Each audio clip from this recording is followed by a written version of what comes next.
Welcome to the Retro Video Store Podcast.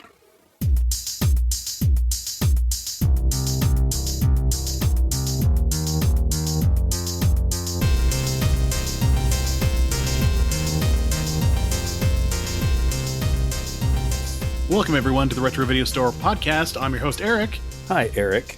And that's my co-host, Neil. I'm Neil. And who was I expecting to talk to tonight, but apparently fucked off. Not here. That would be David.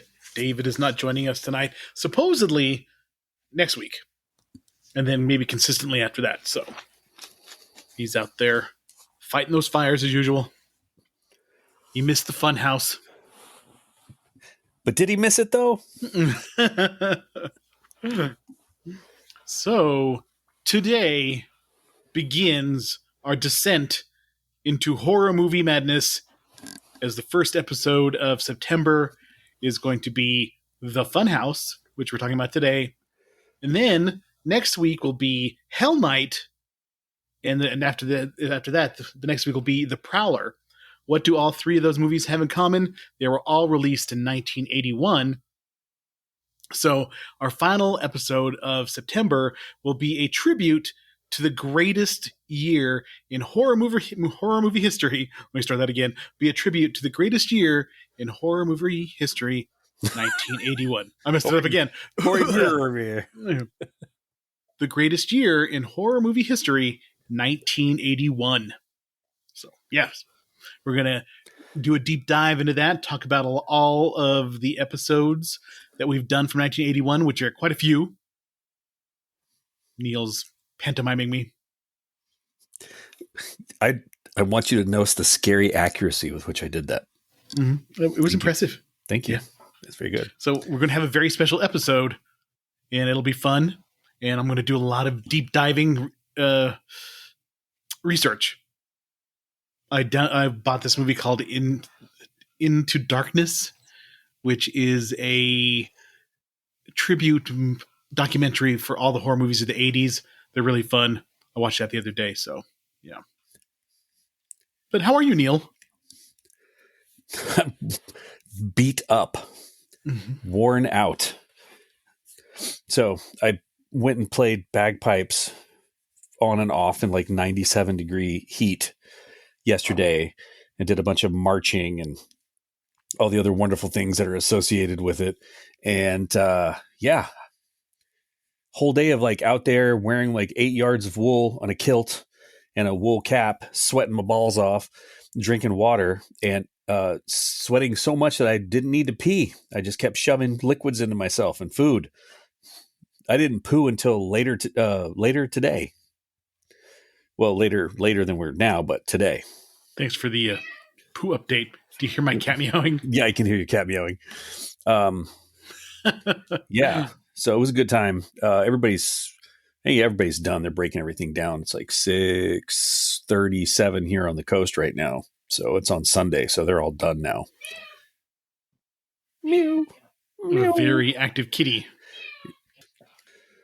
And all the caber tossing and all the hammer throw and all the strength stuff. And you could tell Highland Games or whatever. It was the Highland Games. You could tell you'd walk past a bunch of like old dudes with bellies. Because normally your kilt is worn up at your natural waist, like just right above your belly button. Mm-hmm. These are guys that are just, it's just like all belly coming out over it. And it's just barely tucked underneath it. And you see like this yoked man and yoked woman walking by, like all traps. Yeah. Heading out like, okay, yeah. Oh, you're there to swing stuff around. And you guys are here because you like to drink whiskey and play bagpipes. Got it. Mm-hmm. I wanted to buy that shirt. I'm a whiskey drinker with a bagpiping problem. That's funny. So David's not here. He'll supposedly be back, and we'll jump into spooky season. I'm very excited. It's already in the 70s here in Colorado. It's going to get back up to 87 by the end of the week, but it's false fall in Colorado, which second summer will start, and then we'll actually get fall. But it's a little nice. It was 96 here today. Jesus. Yeah, on the coast. 96. I got to win that Powerball, whatever that is, man. It's like over $1 billion. My happy ass is relocating. Yes, definitely. I bought tickets today. So, well, hey, if I win, you win too. yes, same here. So, yeah. You don't like that house anymore? You want a new house? Okay, wait, without the movie. Hold on. So, okay, Neil wins the lottery, right? He's like, hey, Eric, you want a new house somewhere? Where would you pick? Probably just a nicer one here because I like Colorado. Yeah? Yeah. Didn't you guys elect Lauren Boebert? No, she's not our representative. Okay. She's not your representative. Okay. No. Oh, that's further south. Yeah. That's around she's in like some weird kind of northwestern. She moved districts and stuff like that, but she's not a representative. We have another Republican representative because I live in a very, very, very conservative part of Colorado. Oh. Well, we'd arrange that. We'd get you a nicer spot. Yeah, that would be nice. So yeah, we've been looking like out of the country at houses. Oh, really? Out of the country, huh? Yeah. Well, Sammy does not like the heat at all, and there are a lot of Northern European countries that it does not get very warm. Mm-hmm. And so she's been looking up there and dreaming of like, hey, we could live here. Mm-hmm. Yeah. So then you'd be forced to move, so we could open up your movie place and set up the studio and begin our conquest for worldwide domination. Yeah. We just hit 250 episodes. And we talked about Marked for Death, which is kind of an unceremonious 250th episode. I hate him so much, Eric. I think you made that clear during the podcast. I hate him. He's such a piece of shit. So, Neil, what did you watch this week?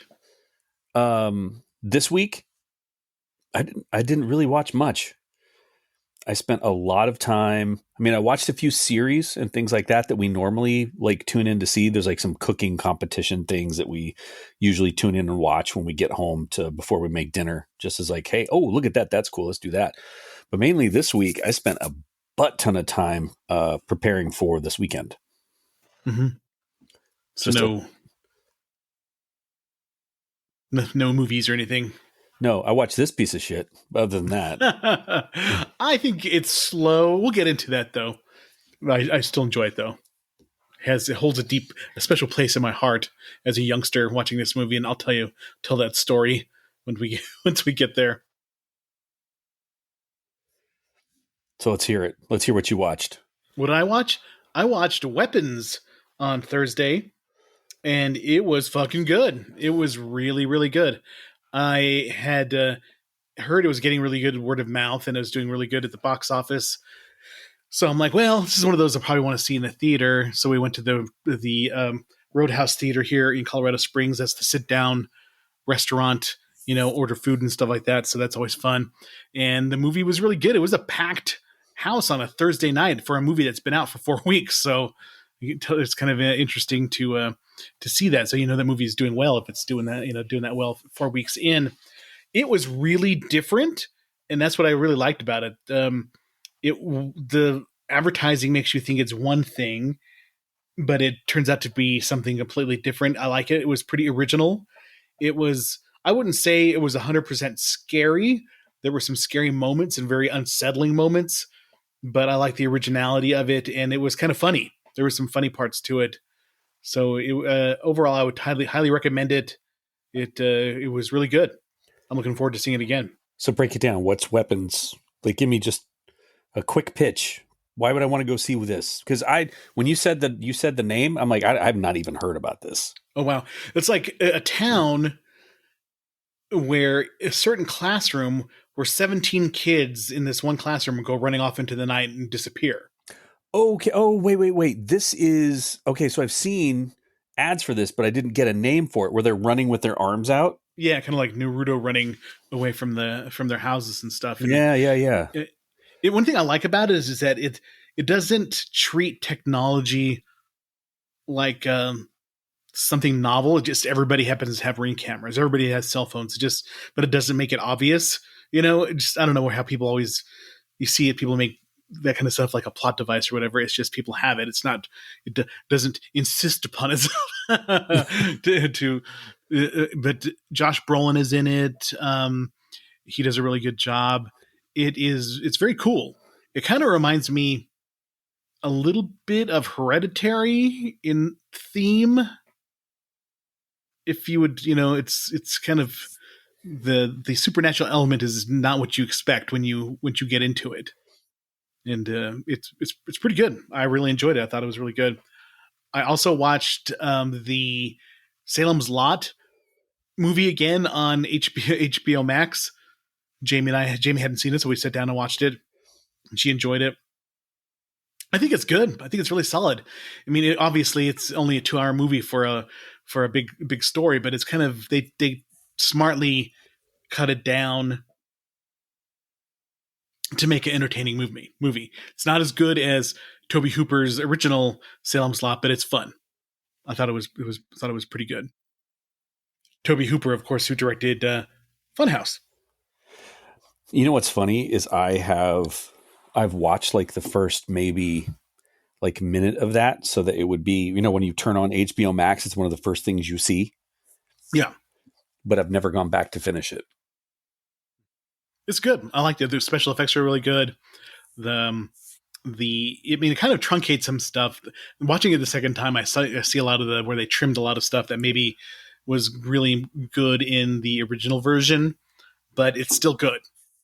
And I recommend that one as well. I did watch a lot of stuff about video nasties from the UK, which we're going to talk about a little bit in when we talk about the movie. And I'm in slasher movie zone right now. That's my headspace. That's where I want to dwell for a little bit. Is there any moment in time where you're not in slasher movie headspace though? Yeah, sometimes. I mean, like the last month or so, we've been doing action movies and things like that. So I haven't really been thinking about horror movies that much. But now I'm in that mode because it's going to be September, and I already have one skeleton out on a lawn chair in the yard, and soon to be joined by others. So, yeah. Every time I see a large Halloween decoration, my wife's like, "Aren't you going to take a picture of that and send it to Eric so he can go get that?" I want the 6-foot animated skeleton from Home Depot, but it's $279. I don't know if I want to commit to that because it's only $10 cheaper than the 12-foot skeleton, which I already have. So, but it's more animated, it glows, and it's a little bit more, sophisticated in what it has. But that's kind of expensive right now. So, I know I sent you one like a few weeks back. So yeah, Home Depot and Lowe's are both in a competition to get the best Halloween swag, and they've been doing really well with it. It's a lot more fun. I think my favorite part of this though is like the 29th and the 30th going and just looking at the sheer desperation at Spirit Halloween. Oh yeah, the stuff that's left over, Yeah, just the desperation in that place. You can just see the trends that aren't picking up, all the the costumes that aren't in vogue. All the people freaking out that didn't get anything or didn't do anything, and they're trying to find something last minute.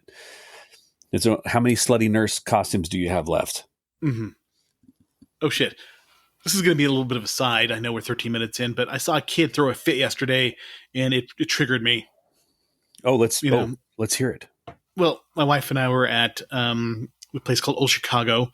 It's a pizza place, and we were eating pizza, and the pizza was delicious. I was like, I demolished 4 slices really fast. And the next to us, there was this little girl, and apparently she's never been told no before, and she started throwing a fit because she didn't get her own pizza, her own personal pizza. She was having to share with everybody else, so the family's like, okay, then you don't get any. So they just kind of don't serve her. And then she starts sulking. She's okay, I want a piece of pizza. And then they gave her a piece of pizza, and it had one little piece of like green pepper or something on it. And then she threw another fit. And this is where I choose to glare at bratty kids. I wait for them to catch my eye, and I give them the evilest look that I can give them. And you show them those little pricks. I just shoot them the evilest look, and then they shut up a little bit, and then they just start whimpering or whatever. But I hate bratty kids. So I'm going to share. So there's all kinds of competitions at a Highland game, and they have these guys. Um, they are pipe majors. They're the guys that walk out in front, and there's two kinds. And like you get the regimental ones that it's like more of the military uniform. They have the high peacocked hats, and they march and all this. And it goes back to the whole military tradition of the pipes. So they brought a lot of these guys out that have been doing it for years, and they had to go through commands and do certain things. They were judging what they were. And I have a friend who does it. And he's like, hey, I really want to go watch this. I'm like, okay, I'll walk out with you. We'll go watch it. But as long as we find some shade. And it was near like an open area bar. And before they began it, I'm looking around, and a lot of the guys are all wearing pins that all showed like their military service. So they've got these baldricks, these big sashes that come down, and they've got like their military medals on it and stuff. And I'm looking, and there's a lot of Marines there, a lot of U.S. Marines.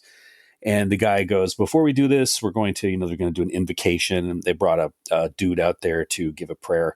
And he says, I'd first like to have a moment of silence for all the men and women who have served and lost their lives in the line of duty in whatever branch of the military across the world, as we hope for one day we may be able to live in peace. And everyone's like, okay, cool. So let's have a minute of silence. And the people at the bar are not paying attention. They're still just yakking like crazy. And so these two old Marines who I had met earlier walk over, and like this whole place is quiet, and just hear him like, if you don't shut the fuck up, I'm going to come back there and break both your legs and give you a reason to scream. And then the moment of silence became a moment of raging giggles. Are you going to let him talk to you like that? Are you going to let him talk to you? He's like, shh. Like guys that have actually like seen some shit, like scary old guys. Super fun. They didn't just glare. Public awkwardness is so weird to me. Like you see people having an argument, or or people are kids throwing a fit or something. I just so kind of or ignoring the kid. Yeah, they were kind of trying to teach the kid like, hey, you won't get anything unless you like conform to what we're doing. But then she threw another fit after she got the piece of pizza that didn't have it, and then the dad was like, I could tell the dad was like on a rage, but he was holding it together. We've both been there. Mm-hmm. Yeah, we've both been there.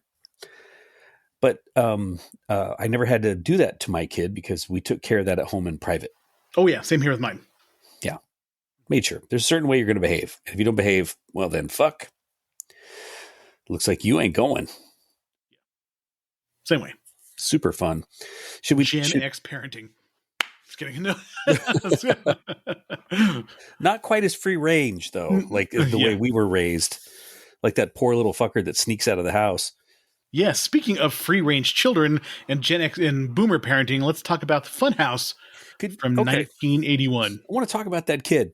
Would your parents have like, let you sleep and carried you gently to the car? Or would they have shaken you awake and like slapped the life out of you? Oh yeah, I would have been given the riot act if I snuck out of the house and went to a carnival and almost murdered by carnies. This is the Mexican parenting. Go ahead and do it. Go get killed. Get the carnies, take you away. Let them take you away. Go ahead if you want to join the carnies. Let that man take you away. You see what happens. See what happens. Right. Yeah, you'll see what happens. You want to stand out there with tattoos and tell people about the freaks? They could take you away. Yeah, no sympathy. No sympathy. That is the one great thing about, I think, a New Mexican upbringing is that no matter color, no matter class, however you want to break it up, I think we were pretty much all raised the same way. Look at that man. I want to tell you to take you. Yeah. You know what he's going to do to you? I don't want to know what he's going to do to me. Yes. So the Funhouse from 1981. Do you want to hit us with the Internet Movie Database tagline there? Teenage Amy Harper, her boyfriend Buzz Dawson, and their friend Richie Atterbury and Liz Duncan visit a local carnival for a night of innocent amusement, but soon witness a fortune teller's murder and find that the exits are locked. It's kind of a weird tagline. like to give the whole names of the people, and I couldn't remember their names to save my life, Okay, except for Amy. Here's the trippy shit. I'm watching this. Sammy is doing stuff, and then she comes in. And she goes, "Where's Richie? What's happened to Richie?" I'm like, "Who's Richie?" She goes, "The guy who's supposed to be like a junior, senior in high school that looks like he's 40." Yes, I'm like, no, "Oh, teenagers with quotations. oh my god!" They all look like they had mortgages and stress. And Elizabeth Barrage, who was Amy, who you're showing me as in Amadeus, in your little picture that you added there from the Amadeus director's cut, where she shows her boobs. Yeah, Elizabeth Barrett. She looks kind of young. I would say that she was pretty young. So in this movie, directed by Tobe Hooper, Tobe Hooper is a inconsistent director in my mind. Like either he does a really good job, or I'm not sure what he's doing. I think he topped. Didn't he direct Billy Idol's, like some of his music videos? He did Dancing with Myself. Okay, boom, masterpiece right there. I remember Sammy read some trivia that he turned down directing E.T. because he was busy with this. Yeah. Can you imagine the turn that E.T. could have taken? Like how like darkly sinister he could have made that? Yeah, his freaky family would have punished him, and he would have died prematurely ejaculating with the prostitute. Phone home. Yes, that would have been a little weird. So Tobe Hooper directed, started out with a movie called Eggshells, which I've never even heard of, independent experimental film. And then he did, of course, the Texas Chainsaw Massacre, which is one of the iconic horror movies of all time, which we've done an episode on. Still holds up, still amazing. In fact, it's in theaters, I think, this month for the anniversary, the 51st anniversary for the Texas Chainsaw Massacre. Amazing movie. Then he did a movie called Eaten Alive, which I have not seen, which is a giant alligator movie, which I kind of want to see now. Then he did the Funhouse. Funhouse was successful enough for him to get to be recruited to do Poltergeist, which is an amazing movie. Then he did Life Force, which is the topless vampire movie, space vampire movie, which has to be seen to be believed. It's very interesting. Then he did Invaders from Mars, which I remember was screenplay by Dan O'Bannon. Texas Chainsaw Massacre 2, which is good. Spontaneous Combustion, I have not seen. And then the things kind of went down south. He did Night Terrors, The Mangler, which is a Stephen King adaptation, Crocodile, The Toolbox Murders, Mortuary, and a movie called Jinn, which is about set in the United Arab Emirates, features the Jinn, which is a Arabic demon, I guess. But he did do Salem's Lot. So if you count Texas Chainsaw, Salem's Lot, and Poltergeist, he's pretty much has sealed his horror bona fides, doing a really good job. But I feel like he's kind of an inconsistent director. Is he a good director? Or I don't know. But I mean, Texas Chainsaw obviously, and Salem's Lot. He did a lot of TV, and he did the Dancing with Myself Billy Idol video. On the floors of Tokyo. Oh. London town, go. So yeah, Tobe Hooper, interesting guy. I've watched a lot of documentaries about the making of Texas Chainsaw and kind of his work. Written by Larry Block, distributed by Universal. 96 minutes, which was it felt a little longer than 96 minutes if you ask me. It was kind of little languid in its pacing. This was bought by Universal because they wanted to capitalize on the horror boom of the time. Budget was $2 million. I think it made like $7 million at the box office. Yep. $7.886 million. Dean Koontz wrote the novelization under a pseudonym named Owen West, but I always remember the picture of the Funhouse book, which seemed scarier to me than the actual poster. I think it's the same. There's those weird lips with like the foam coming out of it, you know? Yeah, What you got? I am looking for the old cover. Funhouse novelization. There's this guy's face with red eyes, which is kind of scary. And the one with the clown kind of jumping out of the box, which was kind of false advertising. But the Funhouse, the one with the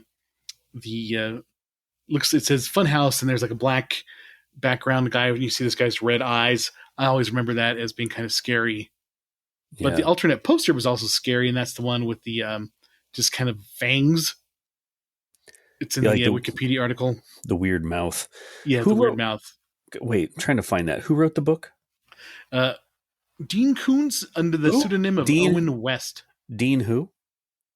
Koontz. Dean? Dean what?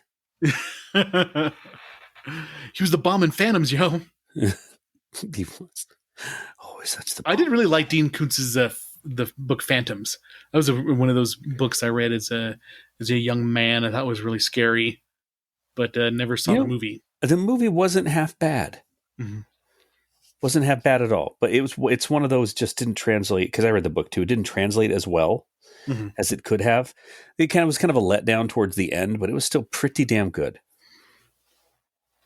So one thing I do enjoy about this movie, and I will tell you, I remember seeing this movie at the Tota Theater in Farmington, New Mexico, and being scared shitless because I was 8 years old. Nothing like responsible parenting. Yes. I wasn't even 8. I was 7, because it was March 13th of 1981, and my birthday's not until April. So my dad loved horror movies. Rest in peace, Dad. And he would take us to see horror movies, and we just had to go along because we wanted to see him. We really wanted to see him until we were sitting in the theater to watch the movie. Right until the point that you realize there was no escape and you're fucking stuck. There was no escape in this movie, and my dad would we'd always get popcorn, and they have the good popcorn. I can just picture the Tota right now, because it's the yellow marquee, and they always had the cool posters on the side, and you would walk in, single ticket person, and it had the snack counter, and I just remember the smell of popcorn and the taste of the Coke, and my dad would buy these M&Ms, and he would dump them into the popcorn so they would melt, and it was good to get like melt popcorn. And then he had these little weird, I think they were called snow caps, I think, but they were like chocolate pieces inside a cardboard tube that I would always get those. But I don't remember they those. had one shitty video game in the lobby, and it was a game where you're dropping depth charges onto a submarine below. Not a fun game, but my dad gave me quarters and said if the movie was too scary for me, that I could go play the game in the lobby. I spent a shitload of time in the lobby during this movie when playing the game. Yeah, playing the game. And I got pretty good at the depth charge game as a kid. Yeah. The Tota was great because it had like that downtown feel. Yeah. And this was before you could get the tickets. So everybody, you line up. If it's a good movie, you've got to line up and then fight for the seats. I really liked the cameo. Yes, the cameo was awesome because it was also the classic. It was kind of like on the edge of town, kind of surrounded by some not so good bars, like the Turnaround, and stuff. But comfy seats. Yeah, it was the rocking chair theater. The rocking chair theater. And because you kind of went around the left side of the snack counter to get in, so you had to go right past it. Yes. We had to make a run to Target today, and they were popping popcorn when we were there. And you talked about that, and every time I smell popcorn, all I can think about is going to the movies. Oh yeah, that is one of the sense memories of your life, is the smell of that popcorn hitting your nostrils once you get into the movie theater, and just super salty. You can feel your get bodies swelling up from all the sodium, but it is so fucking good. And getting the dog off the roller, a hot dog off the roller Back when with some mustard. they didn't have the pre-done nachos, they would literally just, somebody with more acne than humanly possible would just put chips inside that little paper boat and then dump that on there. And then you could put as many nacho cheese. You could put as many jalapenos on that Yes. shitty nacho cheese as you wanted. Mm-hmm. Oh, so good. Yeah. And so I think that's why I have a fondness for this movie, because it reminds me of being a scared 7-year-old in the lobby playing the Depth Charge video game as a kid. Cause that to me I was just scared. The place my kid likes to watch movies, you can sit back, you can lean back almost flat, and you can get like, I can order an old fashioned and crispy potato wedges, and my son can get a steak. Yeah. Yeah, that's his favorite one. Completely different vibe. Mm-hmm. Yeah, it was very limited. You either had popcorn, a Coke, a hot dog, or nachos. That was pretty much it. And a giant pickle. Those were your choices. All right. People that eat those pickles, there's something fucking wrong with them to this day. Why you would want to bite into that pickle? Like, slice the pickle up into reasonable pieces or chop it up and put it in a relish. I'm behind that.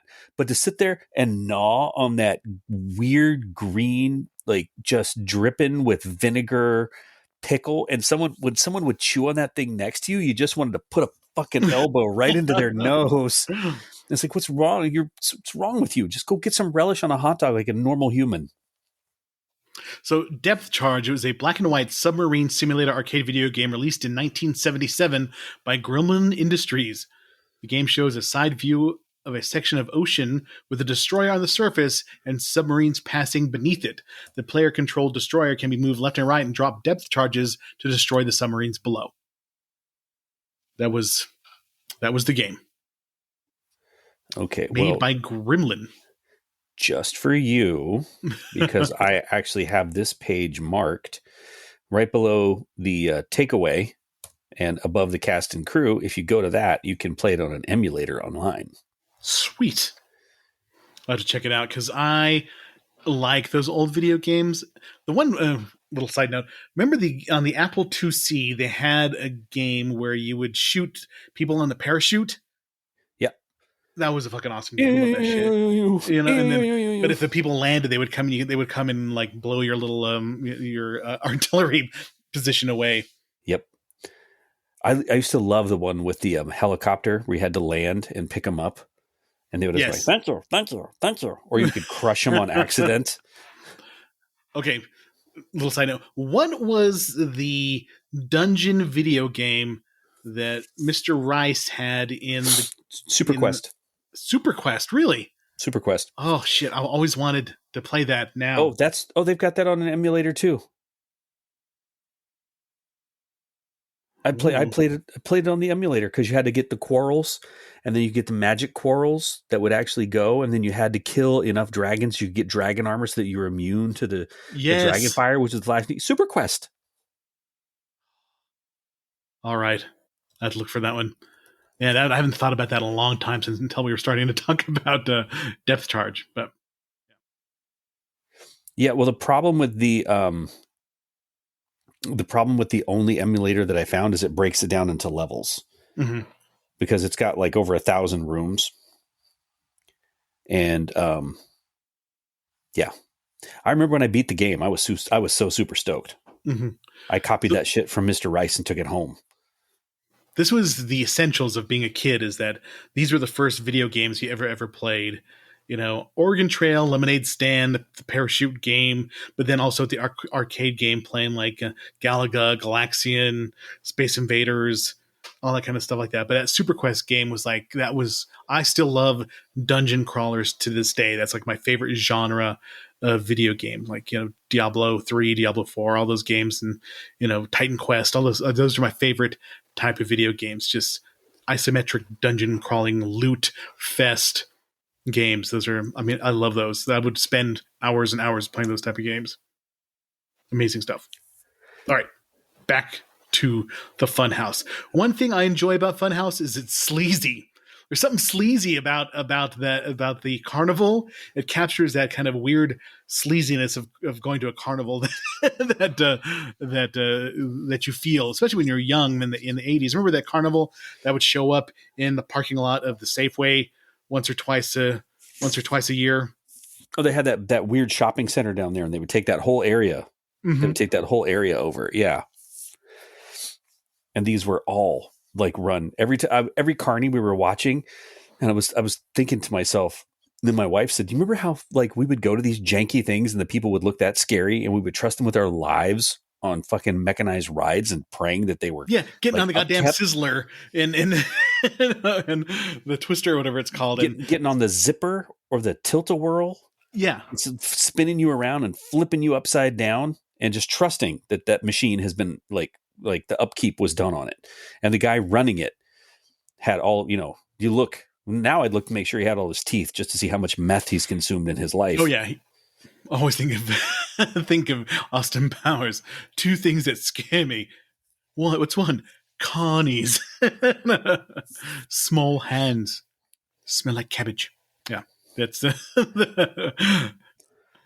yeah, every time the carnival came out, we would beg our parents, please let me get on this scary ride that could possibly fail at any moment and kill us all. Possibly operated by a runaway or convicted sex offender. And then you would get just the probably worst hygiene in the planet food. You just walk up and go like, oh, give me some funnel cake. Oh, why does it taste like this? Because the grease hasn't been changed for probably 4 or 5 months. Or some lemonade. It would be so great. Some lemonade that's meth head. I said lemon head. Some lemonade and meth head. Probably mixed with country time before, yeah. Oh, those were so great. And it was always so scandalous because all the teenagers and stuff were like off to the side drinking and smoking weed. Yeah. Just like this movie. A lot like this movie. So a lot of it was very factual to our childhoods. So cast and crew, you included a picture of Elizabeth Berridge from Amadeus, topless. What was her nickname for him? Was it like Boofy or something like that? Or I don't remember. Yeah. I love Amadeus. It's one of my favorite movies of all time. Amazing movie. Amadeus. So she's Amy, our final girl. Her boyfriend is Buzz, who's just probably, he's a teenager, but he's got to be at least 27, 28. Yeah, he didn't even look close to me. No, I think he was out of school at that point because he was out.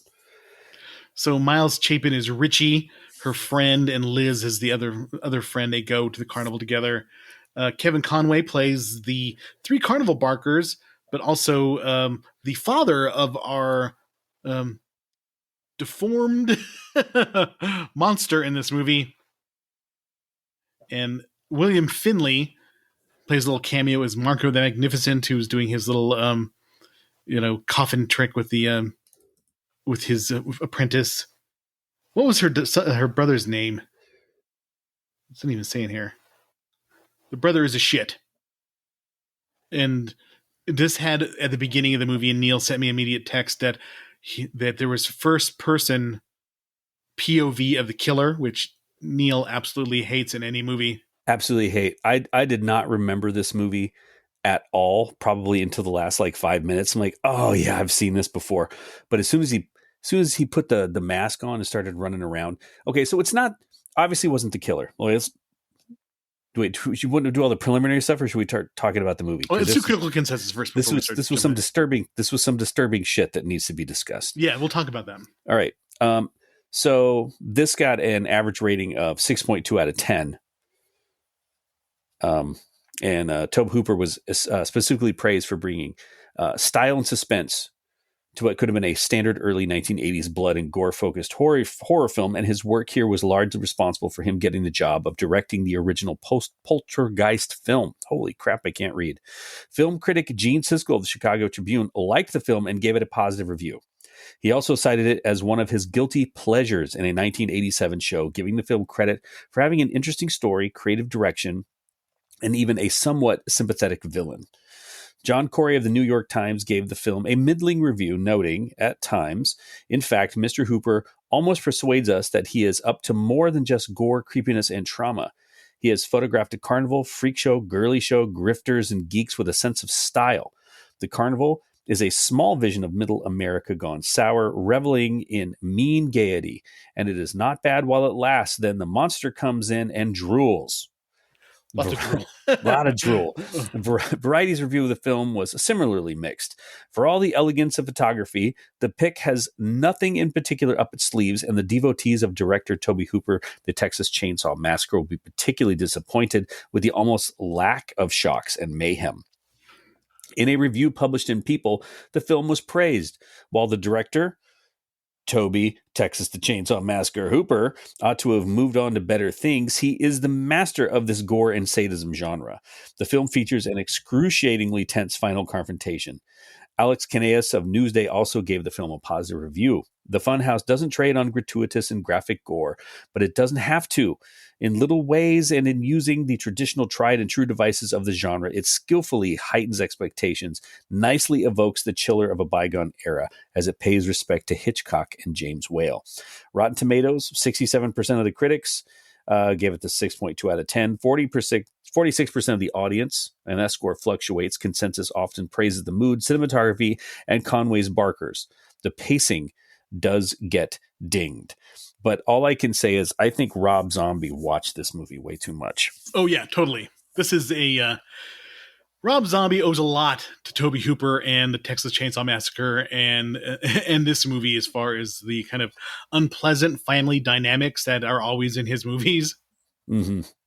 And just that kind of heightened redneck mean-spiritedness that are in his movies. And the weird visuals, the odd shit that's always in the background. It's so very strange. So this was one of the early video nasties of the UK era, but then it came back because it wasn't necessary. When you watch this movie, it's not very bloody at all.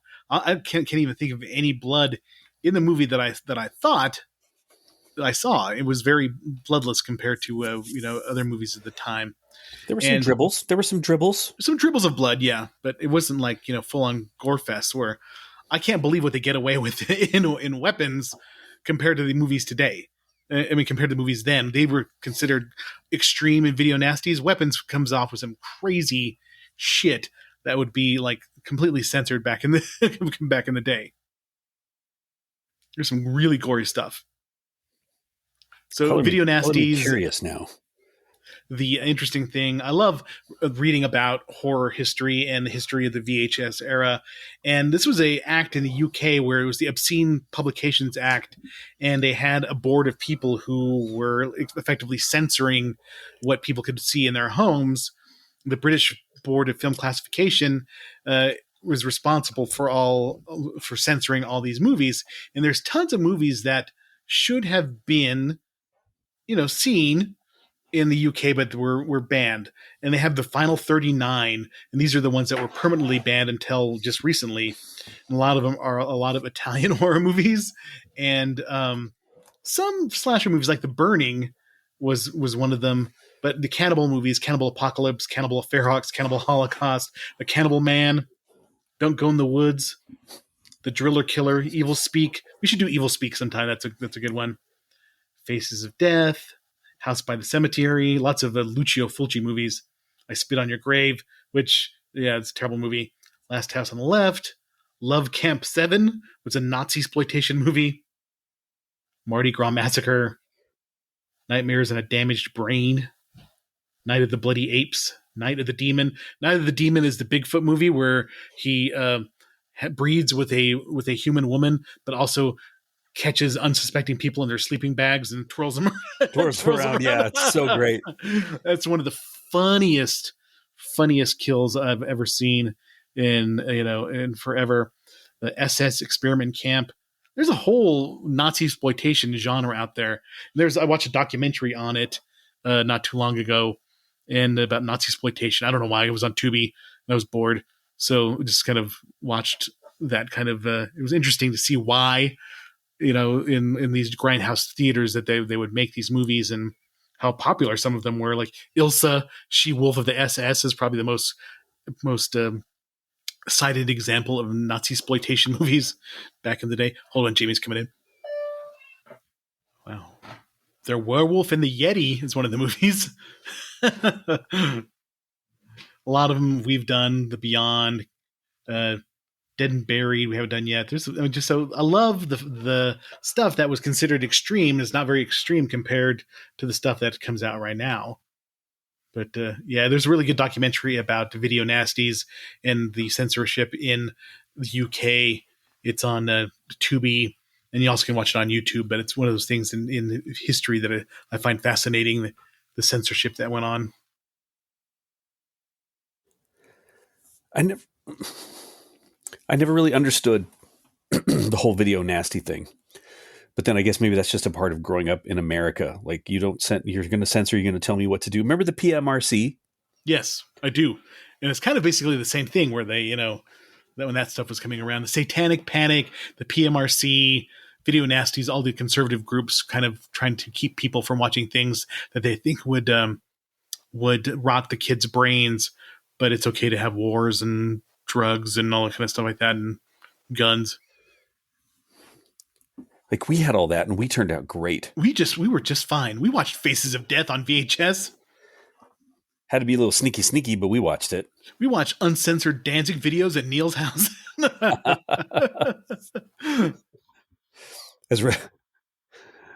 As religious as my parents were, you wanted to come watch like the satanic music and listen to those albums. Mine was the house to go to.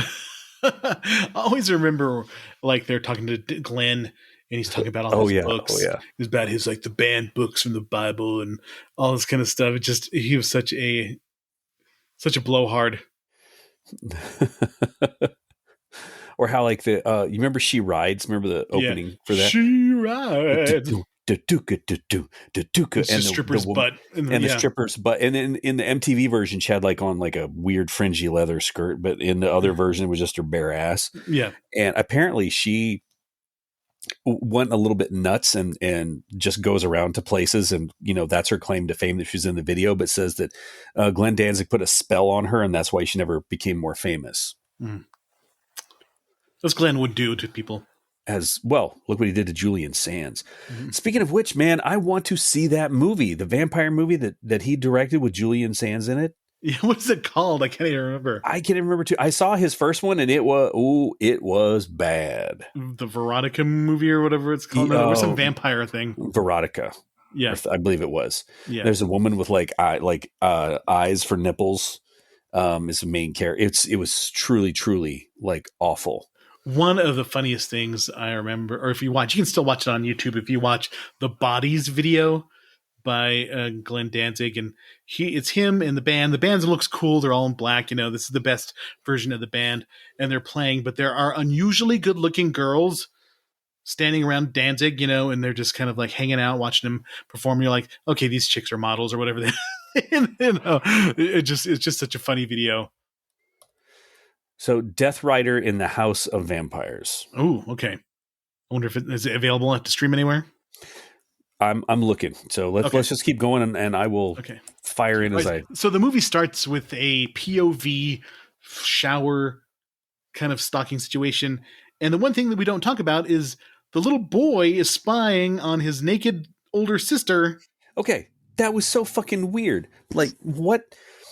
Why didn't she go down and tell her, okay, first off, her parents, complete ass. But if we're going by 80s standards, it was pretty true to form. Like, oh, they're screaming. Is anybody dead? Anybody dead? Let me look over the other shoulder. Nobody dead? Okay, I'm fine. Everybody's fine. Yeah. But what weird fucking little brother opens up the shower on his completely naked sister and fights with her? Yeah. That was so bizarre to me.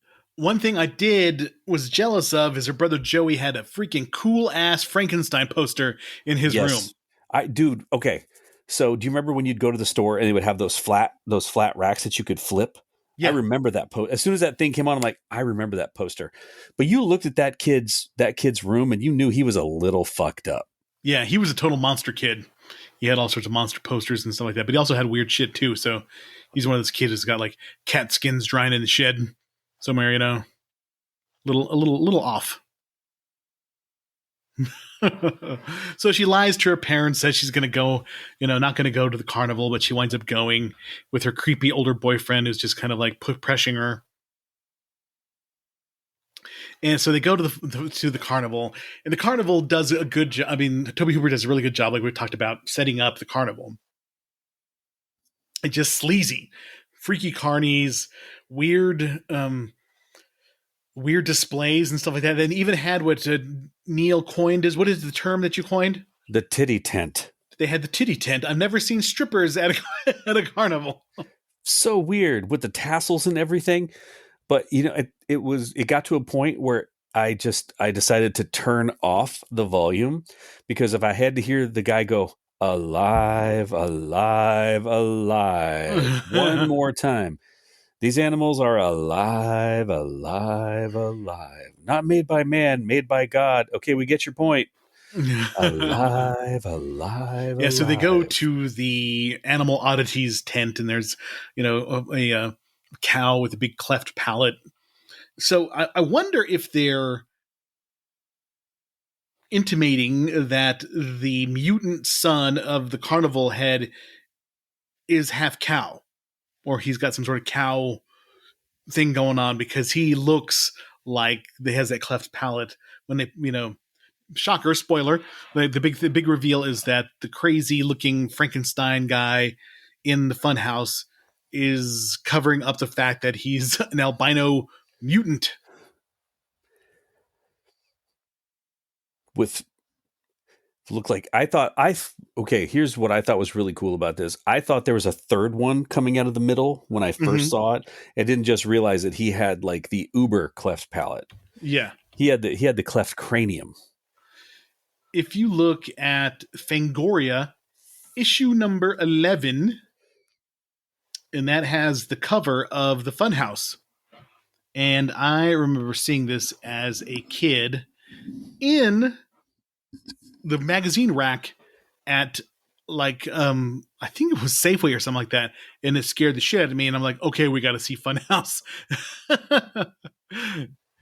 So Google Fangoria issue number 11, and you will see the picture of Gunther, our mutated villain of the Funhouse.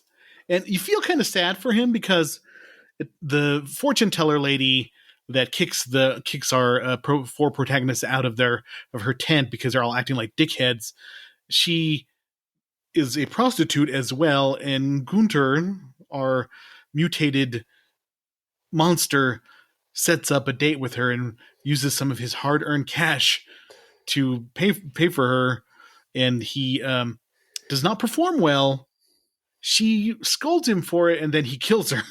Where our four people that we're concerned about, the teens, are trapped in the Funhouse and see this happen. So now they know they're in deep shit, and they see the prostitute fortune teller get murdered, and now they're stuck in the Funhouse. You know what? I thought she was obviously a little more understanding than she needed to be. She just wasn't going to give him his money back. Yeah, that's true. Happens to everybody. Happens to everybody. Never happened to me. Ever happened to you? Nope. Oh, yeah, cool. Wink, wink, he does. But yeah, poor Gunther. You feel sorry for him, and the way his the carnival owner dad treats him. He beats him up and stuff like that. So there's a little bit of that tragic part of it, until the stupid kids, the Richie, he steals the money out of the tin, out of the cash box, and they find out that he does, and now the carnival barker guy sends Gunther fully unmasked to go get him. And that is where our typical horror movie stuff happens, where everybody gets knocked off one at a time. Can we talk about how sad the titty tent was? It was very sad. And apparently that was the talent from a actual strip club in Miami close to where they were filming. Certain amount of confidence that was there. Yeah. But once the mask is off, he looks really, really gross, drooling like crazy. Rick Baker designed the creature, so big ups on Rick Baker. But it looked a little. And poor Gunther, man, just trying to do his job. I know. people picking on him and shit, then he's just had enough and he snaps. He's putting people on. He's putting people on the rides. He's collecting money. When he sees the kids are off, he's like, "Hey, something ain't right. Something's going on. Mm-hmm. What do you want to do? You know what? Let's have sex 6 feet away from each other. Yeah, that is weird. In a fucking filthy carnival ride. Yeah, that is. Yeah, that's asking a lot of your date to be DTF. To hey, let's go stay the night in this carnival ride all night, and then hey, do you want to mess around in this disgusting carnival ride? Dirty carnival ride that we don't know. Yeah, I used to love to go to the fun houses in these carnivals, but the thing that always sucked is they never really worked. There was always like some things that were supposed to pop out that never did, and it was really janky. I think the last one I went was they used to have this thing in the springs called Spring Spree, and they had a carnival, and on the dark ride it was really, really depressing. Nothing worked on it. you know, I would never go in those. I would never. They would have the thing that, you know, you could go through and like the floor would shake. Yeah. And it had like the windows and stuff. And then to get out, you had to go through the big, like turning tube. Yeah. Like that was about the extent. But I think even as a kid, I did not trust those guys enough to want to do that. I mean, we were on, what was it? It was the one that was on outside of town. Like you were coming out to where we lived. And the people, it had that weird like clamshell domed seat that you sat in. It was a tilt-a-whirl, yeah. Yeah. Yeah, the tilt-a-whirl got stuck, so the people were on there for just like a little bit too long. Mm-hmm. And you know, I remember the kids screaming and them like going and like having to pull the power cable and from the generators and stuff that they had, but like a couple acres away, which was amazing that the power cables were like that long. And all I remember is I'm looking over trying to see like, oh man, I wonder what broke. One of these dirtbags coming up to me and like kind of slapping me on the arm really hard going, "Don't puke here, puke somewhere else." I'll puke where I want to. The greatest carnival is happening right now at the New Mexico State Fair in Albuquerque, where it's like once it gets dark, every adult must leave because it's going to turn into total mayhem. You know, the New Mexico State Fair is a lot of fun in Albuquerque, but because you can get the goddamn best food ever in the Native American, Indian village and the Mexican village. Some of the best restaurants have their booze and trucks and stuff like that. Yeah. And then you can go to the Native American village and get the big old piece of fry bread with some green chili and a pork chop on it. I like how you corrected yourself. You're like the Native American. Dude, you are Indian. You are Mexican. You can use whatever term you want. That's true. So okay. Don't let people that look like me hold you back. Get a big old chicharrone burrito. Did I send you the video of the guys that were making the chili relleno hamburgers? Mm-hmm. And then I sent you the place that does because I ate there. It was so good down in LA. And then the chilaquiles burrito, because that's here in town. Mm. That's like 2 meals. That thing is beautiful. God, I know. And now you're talking about the New Mexico State Fair, and that was an experience. Mm-hmm. But yeah, once you get to the carnival, and even when it's dark, any normal, respectable adult would leave because there's some shit going on. And there's going to be you could literally walk past somebody and start a fight. Yeah, unless you wanted to, throw down, square up.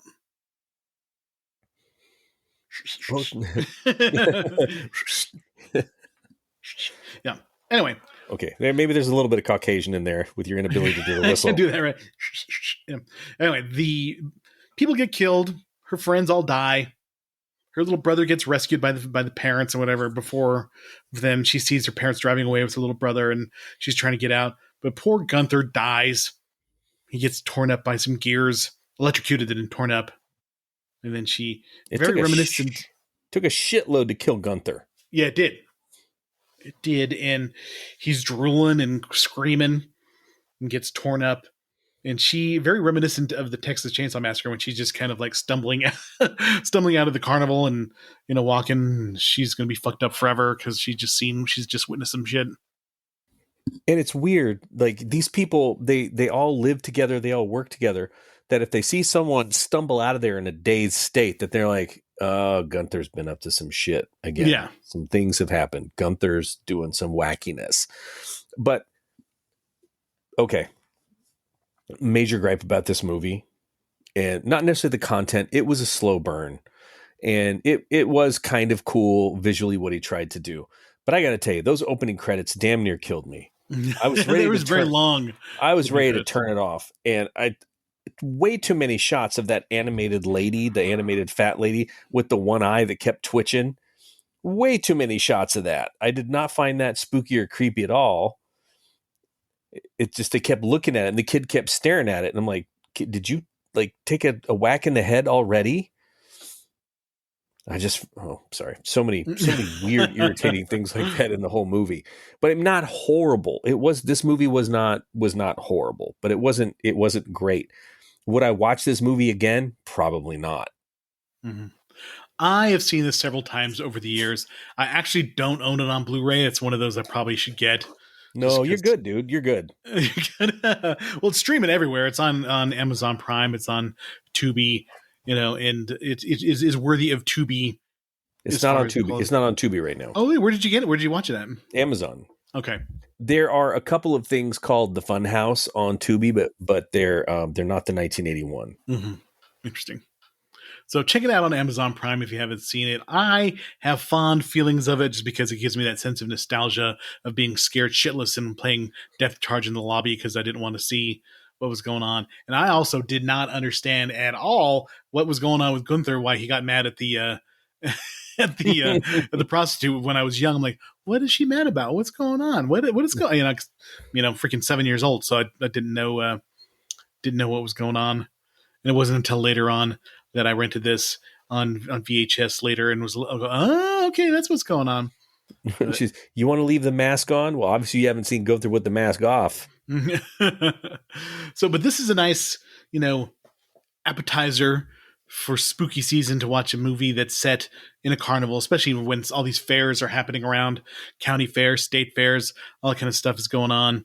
So it's a good time to, go see a carnival if you want to. I will say that the El Paso County Fair in Colorado, not great. The county fair in San Juan County Fair was actually better. Probably because we had more agriculture and other things or something like that. It was a little bit more fun. I have better memories of it. I've when I first moved out here, went to, our local county's having a fair. I think I'm going to go to it. And then just sort of driving in and looking around like, I don't belong here. Mm-hmm. I don't belong here at all. And then getting and walking around, looking at all the lovely folks there, went, no, this is not going to be the place for me today. The state fair in Colorado is in Pueblo, and it is scorchingly hot when it happens because it happens in like late August, and Pueblo is always like 10 degrees warmer than where I live in Colorado Springs. It is hot. So you don't want to go to a fair when it is 95 degrees out there. You want to go to the fair in late August in New Mexico when it's like 80-ish, cool at night, Yeah. It gives you more fall vibe. Well, and it actually, too, in New Mexico, is it's so dry, if you sweat and a breeze comes, it'll blow right off of you and it'll cool you down. It won't stick like super humid Pleasanton, California did this weekend. But if you haven't seen Funhouse and you are a horror completist, check it out. I enjoy it. It is a slow burn. It's not great, but it is fun. And next week's is going to be Hell Night, which I'm interested to see because I haven't seen that since I was really, really young. And I remember going back to the Tota Theater is they had a cardboard standee for Hell Night in the lobby I'm pretty sure when I watched this movie, and it scared me. It's got Linda Blair, and she's in the cardboard standee was her with her hands on like the gate of like some cemetery or something like that. So that is coming out. Yeah, it must have came out because Funhouse came out in March of 81 and Hell Night came out in August of 81. So very formative year for me as a kid when it comes to horror movies. And this one, I have no memory of. I'm looking at it right now. It's on Amazon. Well, you know what? And This will be this will be a fun one because I'm pretty sure I never actually saw this one. Yeah. So we've got some nice recommendation. Listener Ryan sent us an email with some recommendations for the month, and he's got some good ones. Nightbreed, Lord of Illusions, Killer Clowns from Outer Space, which we've already done an episode on. Pumpkinhead, which we should definitely do. We got to Puppet Master, not a huge fan of those, but Dawn of the Dead. If the original Dawn of the Dead was widely available, I would totally do it because it's my favorite zombie movie all time, but you really can't stream it or buy it anywhere right now. Day of the Dead, which is good. Cemetery Man, I have not seen in forever. Dead Alive is a lot of fun. Chud, Basket Case, and the original It with Tim Curry. So I think definitely Pumpkinhead will be on our list. And one of our listeners suggested Hell Night. So listener Eugene, and it's been a while since he suggested it, so I think Hell Night should be our next one because it fits in that 1981 mode. Dawn of the Dead was late 70s, though, yeah? Yeah, 78. Okay. I think you can buy it on Amazon. Well, I think there's some rights issues with it where you can't buy it because I have the Ultimate Director's Cut regular DVD, but there are European versions of the DVD that are a different region that won't play on American DVD players, and they go for a lot of money. That's a nerd moment, but anyway, those bastards. Thanks everybody for listening. We are jumping into the spooky season, so if you have a suggestion, rvspodcast222@gmail.com or go to buymeacoffee.com and contribute to the cause. Also, we are on Instagram and on Facebook, which I did update for the past 2 weeks, so I'm trying to be a little bit more responsible for our social media content. Come and listen to the movies that fucked us up as kids, everybody. Exactly. Have a good week, everybody. Take care, everyone. Thank you for listening to the Retro Video Store Podcast.